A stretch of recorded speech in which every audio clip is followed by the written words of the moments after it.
Welcome to Confessing the Faith, a theological and devotional walk through the 1689 Baptist Confession of Faith. I am your host, Sam Waldron, one of the pastors of Grace Reformed Baptist Church in Owensboro, Kentucky, and president of Covenant Baptist Theological Seminary.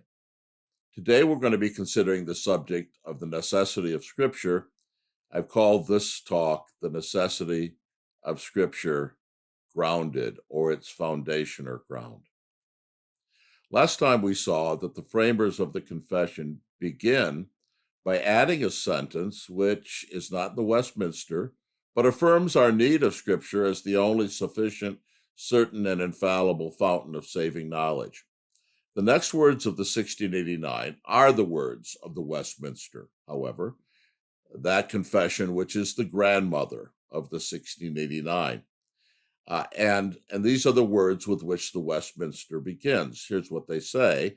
They speak of the ground reason for the necessity of Scripture. Although the light of nature and the works of creation and providence do so far manifest the goodness, wisdom, and power of God, so as to leave men inexcusable, yet are they not sufficient to give that knowledge of God and his will which is necessary unto salvation. These words assert that saving knowledge, or in other words, the gospel of Christ, is not to be found in what the confession calls the light of nature or the works of creation and providence. The confession is, of course, not denying that there is revelation from God to be found from these sources, those sources which we now call general revelation.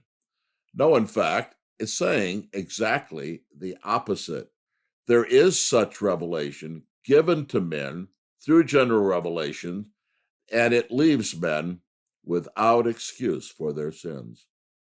The 1689 is simply affirming that such revelation does not provide what the confession has already called saving knowledge. This is both an enlightening and yet controversial affirmation in our day. And yet it is exactly what the Bible teaches. It's what the psalmist teaches in Psalm 19. It's what Paul teaches in Romans. In Romans 1:18 to 2:16, Paul indicts the human race and argues their just condemnation under the wrath of God from the light of creation they have all around them, and from the work of the law written in their heart, in their very constitutions by God's creating work. Yet at the same time, throughout Romans 1:18 to 2:16, there is no indication that anyone can be saved by this general revelation, by this light of nature, by this work of the law written in the heart. Rather, the apostle goes on to affirm that by nature there is none righteous, no, not one, and that all have sinned and fallen short of the glory of God. He goes on to say that it is only in the light of Scripture that men can have a saving knowledge of God. He says this as he transitions into the next section of Romans in Romans 3:21.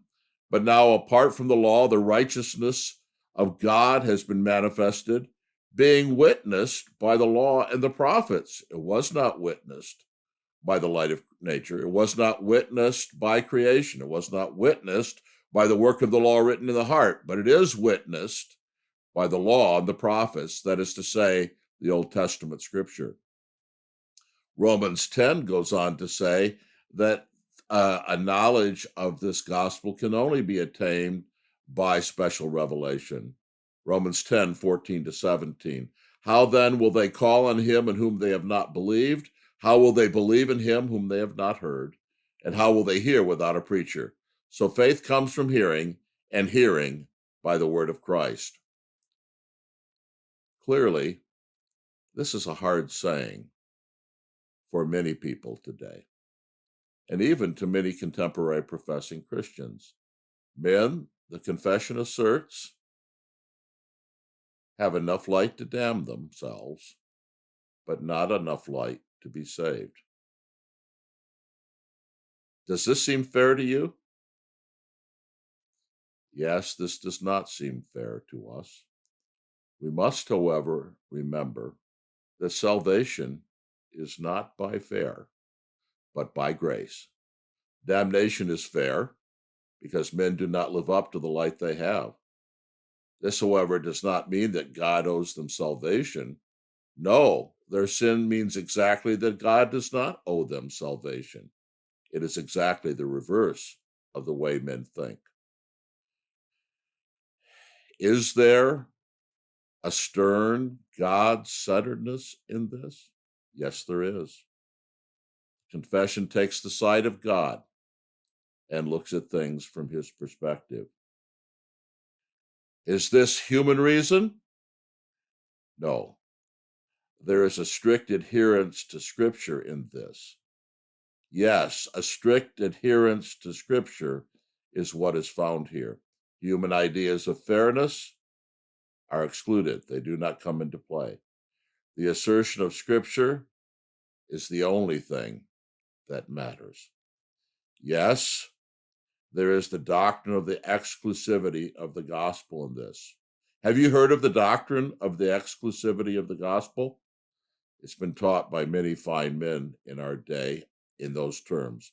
It means that it is exclusively through the gospel that men can come to a saving knowledge of God.